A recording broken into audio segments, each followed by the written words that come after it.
for T-minus 10, 9, 8, 7, 6, 5. We have to go for ready to start. 2, 1, 0. Booster ignition and liftoff of Shuttle Endeavour with NASA's final space station crew compartment that brings a bay window view to our celestial backyard.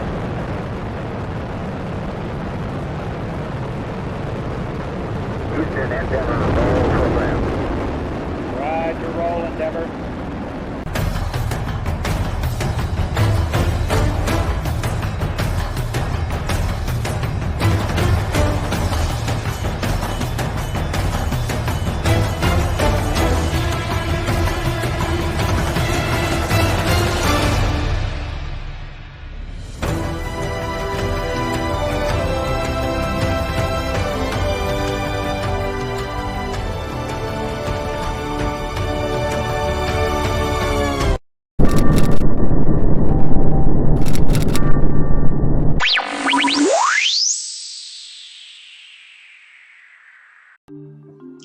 Halo semua, kenalin nama aku Putri.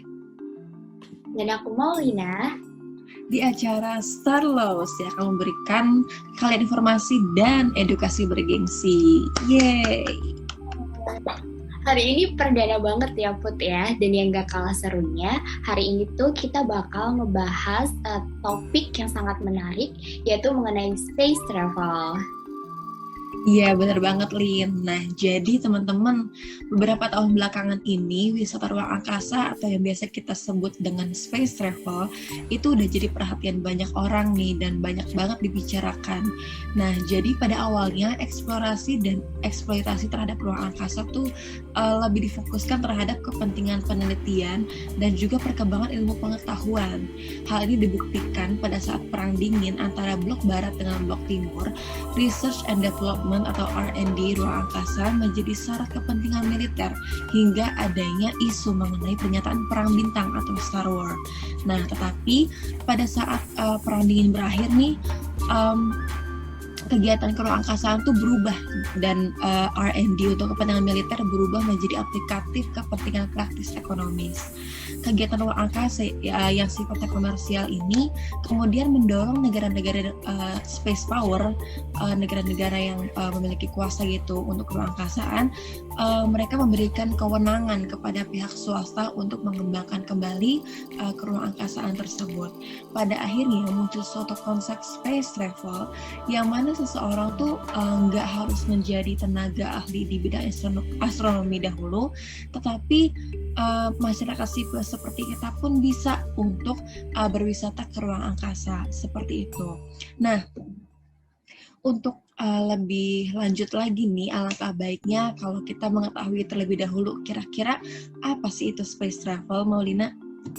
Nah, bener banget. Jadi gini Put, awal tahun 2021, wisata ruang angkasa itu ramai dibicarakan kembali setelah adanya pemberitaan bahwa akan ada warga sipil yang akan diberangkatkan ke International Space Station atau ISS. Nah, pemberitaan tersebut disampaikan oleh perusahaan aerospace naungan engineer terkemuka. Siapa sih yang nggak tahu Elon Musk? Nah, dengan perusahaannya SpaceX itu, nah orang yang akan diberangkatkan tersebut adalah Jared Isaacman, seorang miliarder asal Amerika yang juga merupakan CEO dari perusahaan pembayaran Shift4 Payments. Nah, Jared ini diberitakan akan melaksanakan perjalanannya di akhir tahun 2021 mendatang.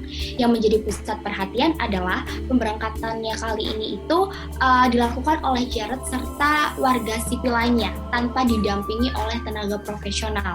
Space travel ini sudah pernah menunjukkan kebolehan layanan jasanya pada tahun 2001 yang kala itu menjadi perbincangan hangat di kalangan masyarakat dunia adalah Dennis Anthony Tito, seorang teknisi mesin dan juga pengusaha terkemuka di Amerika yang menjadi warga sipil pertama yang berhasil melakukan perjalanan wisata ke ruang angkasa selama kurang lebih 8 hari dengan didampingi oleh kru awak pesawat. Nah, perjalanan Dennis Tito inilah yang menjadikan space travel semakin terkenal dan dalam di kancah internasional. Kalau ditanya apa sih itu space travel, jadi space travel merupakan kegiatan komersial penyediaan sarana berwisata ke ruang angkasa dengan didampingi oleh astronot atau orang yang ahli di bidang astronomi. Space travel merupakan salah satu pemanfaatan ruang angkasa yang menawarkan 2 paket perjalanan wisata, yaitu yang pertama orbital spaceflight dan yang kedua adalah suborbital spaceflight. Namun, untuk bisa menikmati wisata ke ruang angkasa ini tidak semudah apa yang kita bayangkan. Kenapa? Karena wisatawan itu masih harus menjalani pelatihan khusus layaknya astronot dengan waktu pelatihan selama kurang lebih 8 bulan. Seperti itu, Bu. Oke, dari pemaparan Mama Maulina tadi, kayaknya seru banget ya kalau kita bisa berwisata ke ruang angkasa. Nah, tapi masyarakat pasti masih pada bingung deh ya. Kira-kira kalau misalkan space travel dilihat dari legitimasinya, dari regulasinya, dari segi hukumnya, kira-kira apa sih pengaturan space travel itu? Nah, jadi berbicara mengenai space travel itu pasti nggak lepas dari hukum ruang angkasa atau yang biasa kita kenal dengan istilah space law.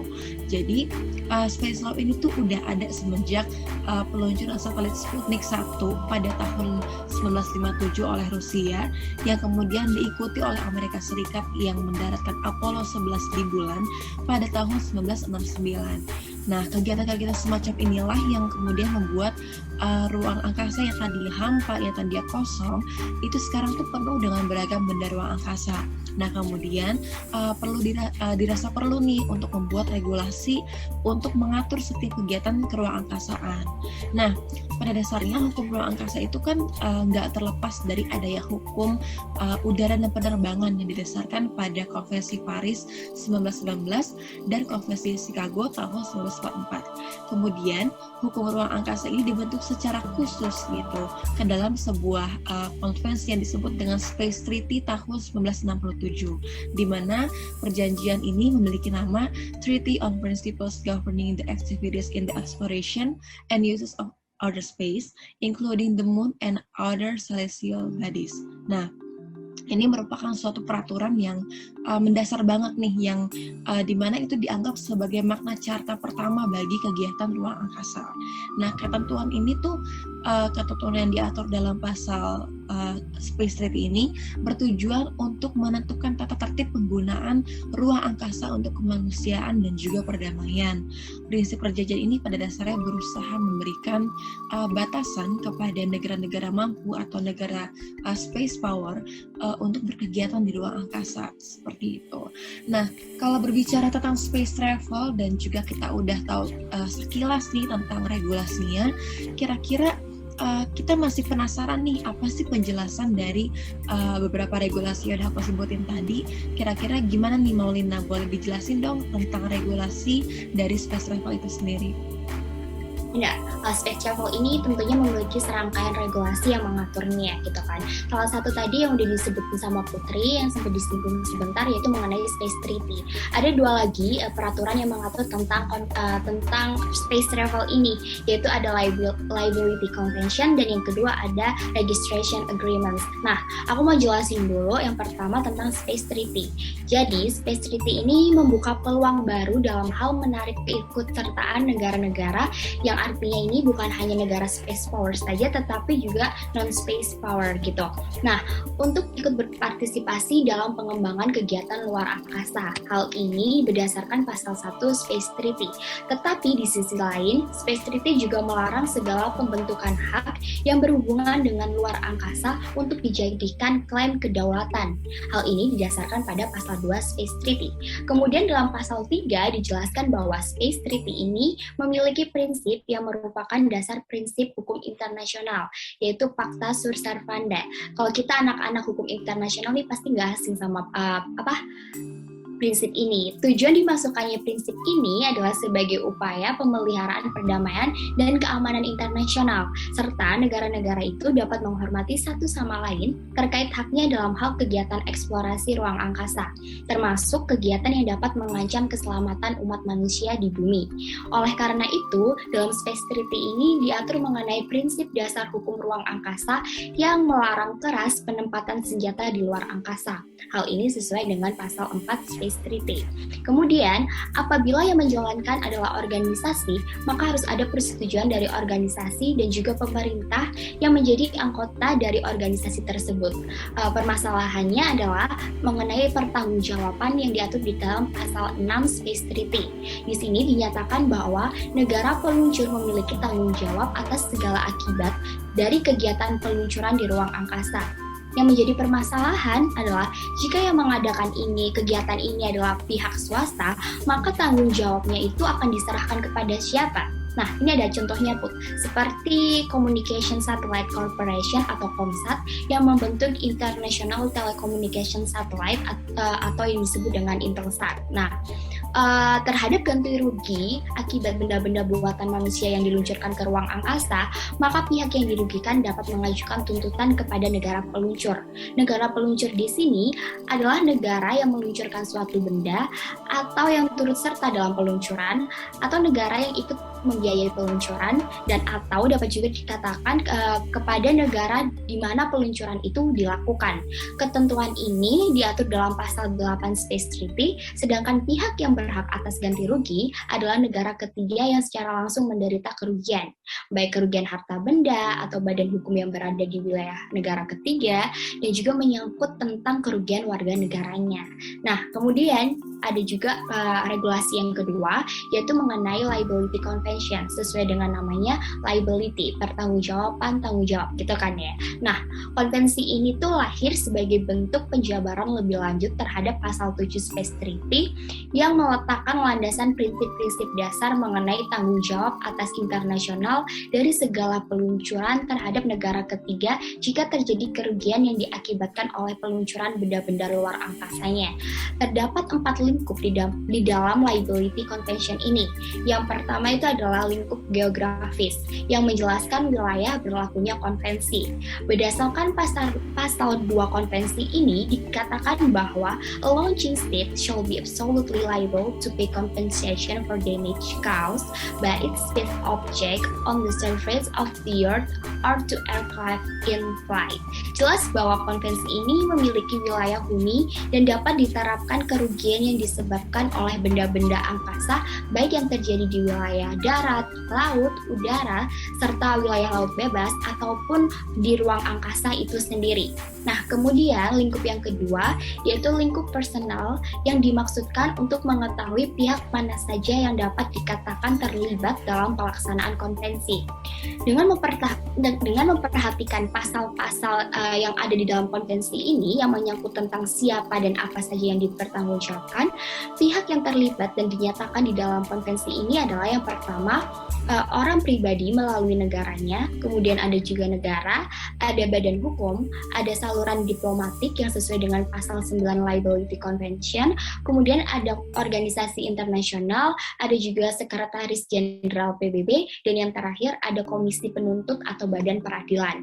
Kemudian lingkup yang terakhir, yang ketiga, yaitu lingkup fungsional dan material yang membahas mengenai apa yang dimaksud dengan negara peluncur yang ditulis dalam pasal 1 huruf B, di mana negara peluncur ini harus bertanggung jawab secara penuh secara internasional atas kerugian akibat space object di permukaan bumi atau kepada pesawat yang sedang melakukan penerbangan. Pemberian istilah space objects ini dapat diperhatikan bahwa pemberian istilah tersebut merujuk kepada benda angkasa berupa satelit dan pesawat ruang angkasa, termasuk di dalamnya pengertian roket, bagian roket, dan benda-benda lain yang merupakan sisa-sisa dari satelit atau pesawat ruang angkasa. Serta dalam hal pembayaran kompensasi atau ganti rugi, mata uang yang digunakan adalah mata uang negara penggugat. Ini tuh ada istilahnya, shall be paid in the currency of the claimant state. Nah, kecuali mengenai kompensasi ini bisa juga dinegosiasi nih, maksudnya apa? Para pihak yang tergabung di dalam itu bisa bersepakat bahwa pembayarannya itu mau dibayar sesuai dengan persetujuan yang disetujui oleh para pihak, seperti itu, Put. Nah, mungkin untuk regulasi yang ketiga, peraturan yang ketiga mengenai registration agreement, Putri bisa menjelaskan lebih lanjut mengenai hal tersebut. Oke, jadi selain dua regulasi yang disebutin Maulina tadi, aku akan menambahkan tentang registration agreements, di mana perjanjian ini muncul untuk mengatasi permasalahan pendaftaran benda-benda ruang angkasa yang disadari itu begitu penting kan. Nah, meskipun pendaftaran ini cuma untuk identifikasi aja, tetapi ini tuh sangat penting, makanya kenapa ada regulasi ini.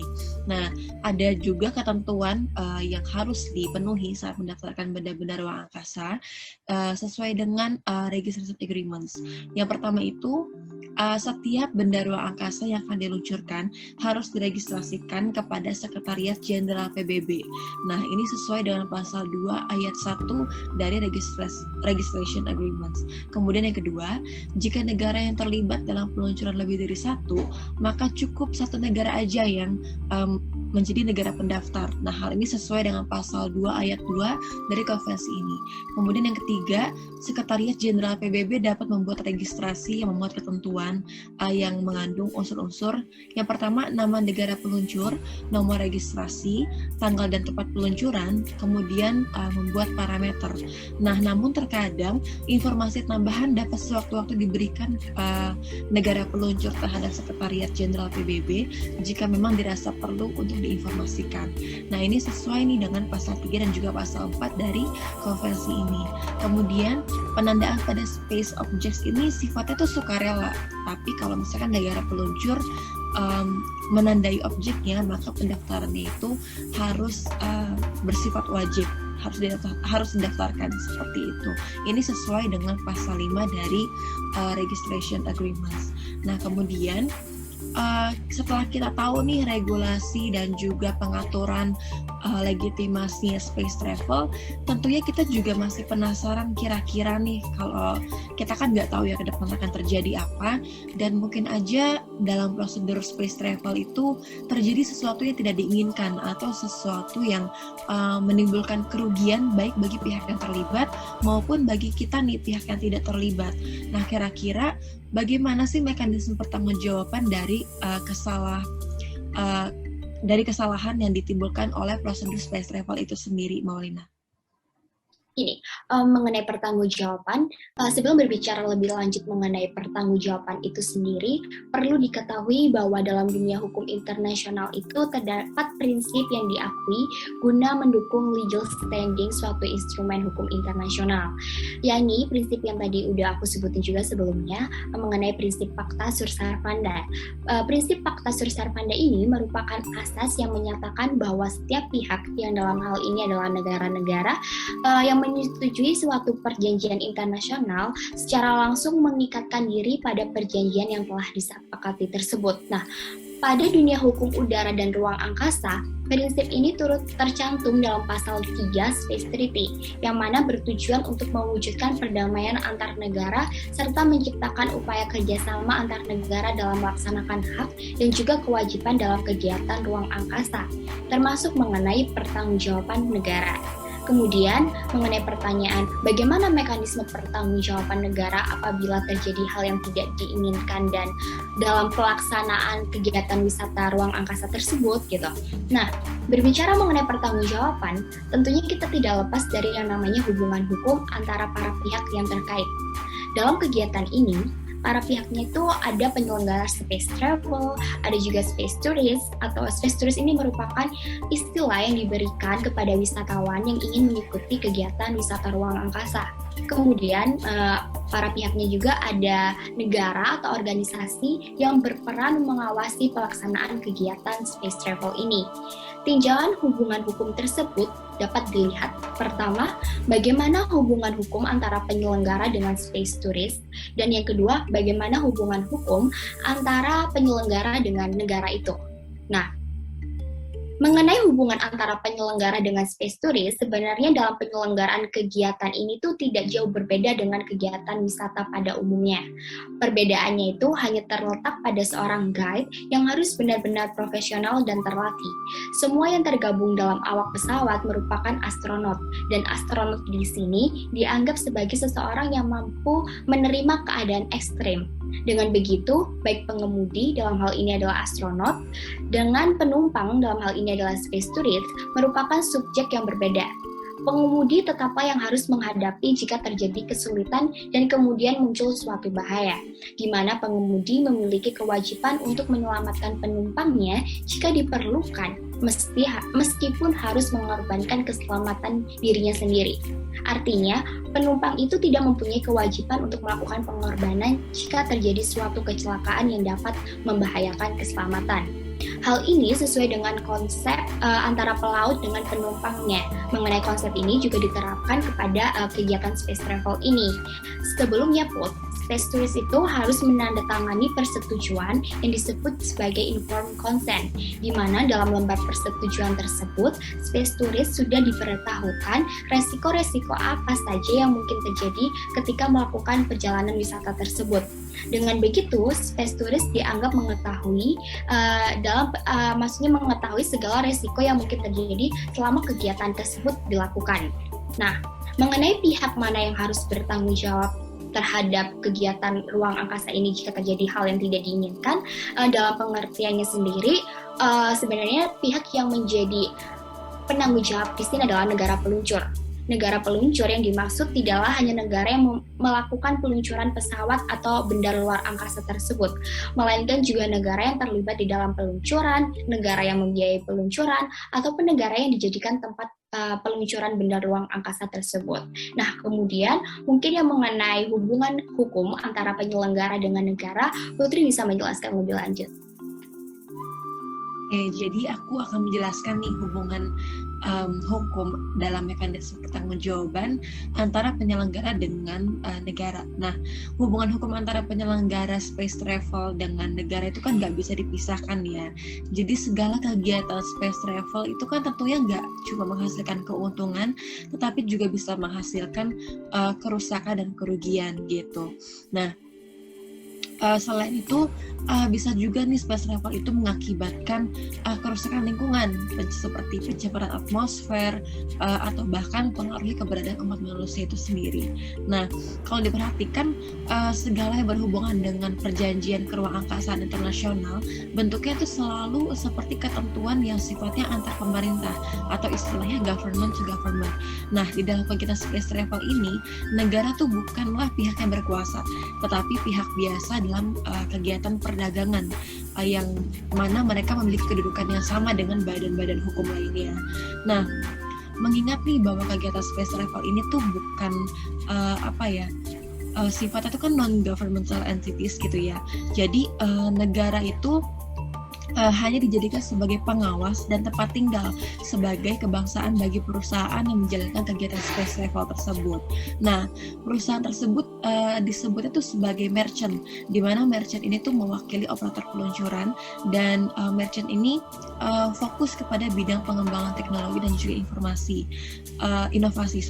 Nah, sedangkan kalau negara itu diibaratkan sebagai guardian, di mana dia berperan untuk mengatur dan juga membuat kebijakan bagi pelaksanaan kegiatan peluncuran ini. Nah, pada pelaksanaannya, negara sebagai pengatur dan juga pengawas dapat melaksanakan kerjasama dengan penyelenggara wisata selayaknya dua pihak yang sedang melakukan kegiatan perdagangan seperti itu. Namun dalam hal kegiatan ini menimbulkan kerugian, penyelenggara tidak bisa melaksanakan pertanggungjawabannya secara langsung. Nah, pemenuhan tanggung jawab ini harus dilaksanakan melalui negara tempat penyelenggara mendaftarkan perusahaannya sebagai badan hukum. Kemudian berkaitan nih dengan bentuk kewajiban yang harus diberikan kepada pihak yang dirugikan itu seperti apa, terdapat dua prinsip yang diakui oleh negara-negara anggota dari liability convention. Yang pertama itu ada prinsip absolute liability dan juga yang kedua ada prinsip liability based on fault. Nah, prinsip yang pertama yaitu absolute liability digunakan ketika kerugian yang dialami itu terjadi di permukaan bumi. Seperti misalnya nih ada kepingan benda ruang angkasa yang menghantam bangunan di bumi dan juga menimbulkan kerusakan, atau seperti kontaminasi nuklir dan lain sebagainya. Nah, maka dalam hal ini negara peluncurlah yang bertanggung jawab penuh dan juga mutlak dalam kerugian yang dialami tersebut. Nah, kemudian untuk prinsip yang kedua yaitu liability based on fault itu digunakan apabila kerugian ini terjadi di luar permukaan bumi atau terjadi di ruang angkasa. Misalnya ada benda ruang angkasa milik negara A yang bertabrakan dengan benda ruang angkasa milik negara B.